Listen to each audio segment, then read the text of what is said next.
السلام عليكم بنات، كي دايرين؟ اش اخباركم؟ كنتمنى تكونوا بخير وعلى خير. فيديو جديد ووصفه جديده. الفيديو ديالنا ديال اليوم بغيت نشارك معكم طريقتي في تحضير بطاطا فريت في الدار. الوصفه ديالنا ديال اليوم زوينه وبنينه وسهله، كتجي مقرمشه وكتجي هشيشه من الداخل، وكتجي ايضا احسن من المحلات. فإلا عجبتكم الفكره ديال اليوم فما عليكم الا تتبعوا الفيديو من الاول حتى الاخر باش توصلوا على نفس النتيجه. فدابا ندوز نعطيكم المقادير وطريقه ديال التحضير. هنا غادي ناخذ بطاطا بالشكل اللي بغيتو، بطاطا كبيره يعني طويله ولا بطاطا متوسطه الحجم بحال اللي خديت انا. غادي نقيها ونقطعها شرائح ديال الفريت.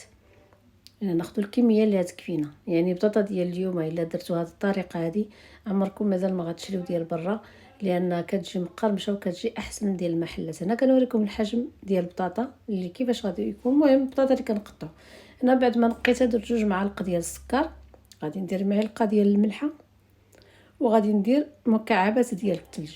غتقولوا لي علاش الا الثلج؟ غنقول لك الثلج ملي كيذوب في هذيك البطاطا وكينسجم مع هذيك البطاطا ما تيشربش لينا الزيت ملي نكونوا كنقليوها، كتخرج لنا بطاطا ناشفه. انا ضفت عليها الكميه، يعني غطيتها بالماء وغادي نخليها لمده نص ساعه. اللي كان زربان على الاقل يتسنى حتى يذوب داك الثلج. وهنا كنخلطها مزيان مع ديك الملحه والسكر ودوك المكعبات، وغادي نخليها تما يعني حتى تدوز واحد نصف ساعه. هنا من بعد ما دازت نصف ساعه كما شفتوا راه داب ليا هذاك الثلج وحتى الماء تبدل ليا اللون ديالو كيف غادي نوريكم في الاخر. يعني ملي غنصفيها غادي نوريكم الماء تبدل، يعني غليتها واحد المده ديال اكثر من نص ساعه، واحد 35 دقيقه. هنا من بعد ما غادي نصفيها مزيان من الماء، انا غنرجع نوريكم الماء بان راه تبدل ليا يعني اللون ديالو، خليته واحد المده يعني لا باس بها. وهنا غادي ناخذ واحد السلافه اللي غادي ندير فيها كاس ديال الدقيق. في هذه المرحله هذه هي نص كاس ديال النشا. بعد نعطيكم المقادير. ومعلقه ديال الملحه، معلقه. المهم انا كندير بيديا القياس اللي غيملح ليا بطاطا، ولو اننا غادي نحتاجو نملحوها ملي كنسالو في الاخر حيت ما كيبقاش باينه ديك الملحه مع داك الدقيق ومع النشا. هاد النشا وهاد الدقيق هما اللي كيعطيونا القرمشه البطاطا ديالنا، يعني هما اللي كيخليوها مقرمشه ملي كتقلى.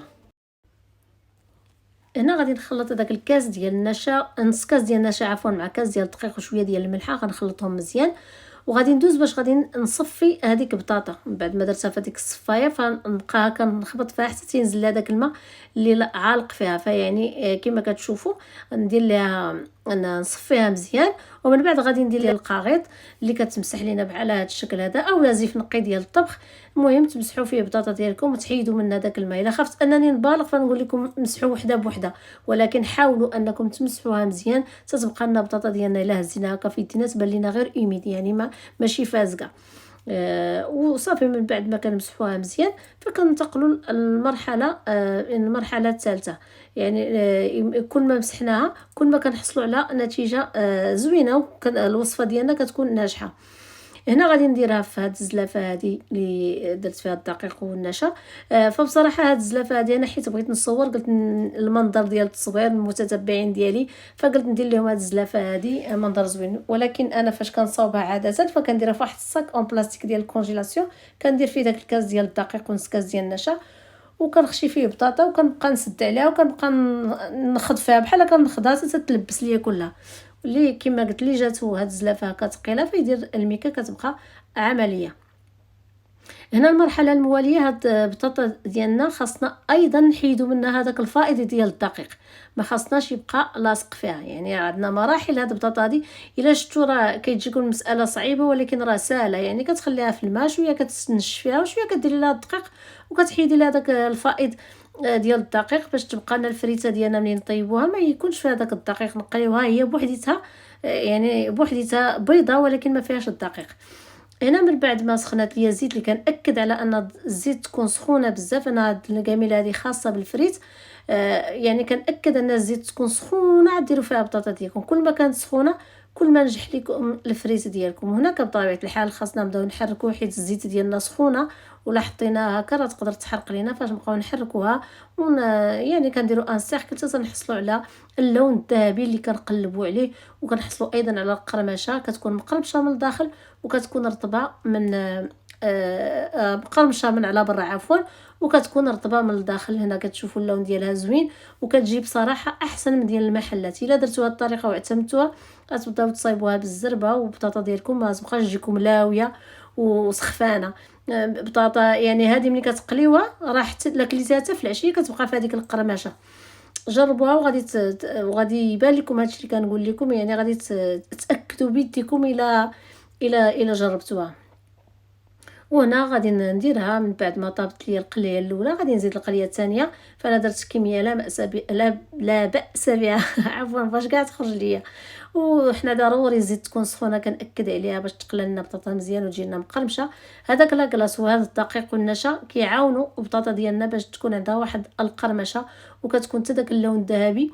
بصراحه ملي كنقيو الايام العاديه البطاطا ديالنا ما كنحصلوش على هذه النتيجه هذه. شاركتكم هذه الطريقه اللي هي زوينه بزاف، وهنا غادي نخليكم باش تسمعوا القرمشه بوديناتكم.